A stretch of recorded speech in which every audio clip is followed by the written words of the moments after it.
बालाघाट शहर के गोंदिया रोड स्थित अपाला कोचिंग के संचालक नारायण बोपचे सुसाइड मिस्ट्री। दरअसल मिस्ट्री इसलिए नाम दे रहे हैं क्योंकि इस पूरे मामले में 11 पेज का सुसाइड मिला है, जिसकी कहानी अलग अलग तरीके से अब लोगों की जुबान और चर्चा पे है। हालांकि इस विषय पर हम सूत्रों के माध्यम और जनचर्चा का हवाला से खबर आपको दिखा रहे हैं, क्योंकि पुलिस ने अब तक खुलासा नहीं किया। पुलिस अपनी जांच कर रही है। जानकारी यह मिल रही है कि 9 जून को लापता होने से पहले, या कहे कि मृत्यु से पहले, शायद 8 जून को एक बार फिर नारायण बोपचे बैहर गए थे। संभवतः उन लोगों से मिले थे जिनको उन्होंने पैसा दिया था। सूत्र बताते हैं कि इस दौरान 3 लोगों से उनकी मिलने की जानकारी मिल रही है, जिसमें से एक को ज़मीन के लिए पैसा दिया था कि साहब अभी ज़मीन खरीद लीजिए, बाद में बेच देंगे।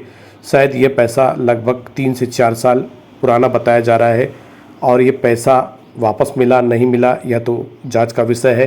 वहीं दूसरा काम एक बताया जा रहा है कि एक और परिचित को इन्होंने सरकारी योजना में कुछ काम करने के लिए पैसा दिया था, वो भी शायद लाखों में कीमत थी। शायद ये पैसा वापस भी दे दिया था, कुछ पैसा बाकी था, यह भी जानकारी आ रही है। सब कुछ जांच का विषय है।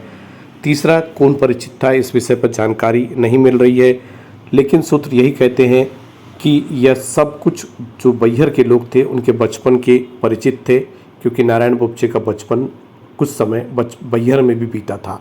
उनकी पढ़ाई बैहर में हुई थी, इसलिए बैहर से उनका कनेक्शन अच्छा खासा था। इसलिए बैहर वासियों के साथ, जो लोग उनके परिचित थे, उनके साथ उन्होंने इन्वेस्ट करने का भरोसा जताया था।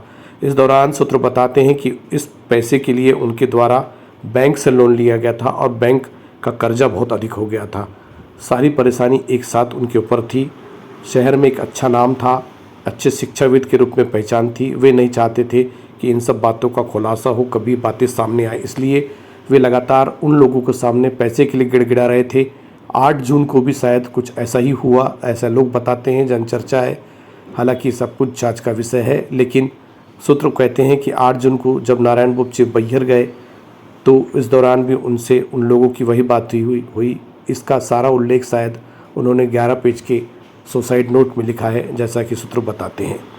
तो जनचर्चा यह भी है कि शायद डबल मनी का कोई कनेक्शन हो, लेकिन इस दौरान ऐसा कोई कनेक्शन अब तक समझ में नहीं आया, क्योंकि डबल मनी का तो हर व्यक्ति से कनेक्शन रहा होगा। ये उस समय की बात है, डबल मनी पुरानी बात हो गई। वर्तमान समय में पूरा कनेक्शन बैहर से दिखाई दे रहा है।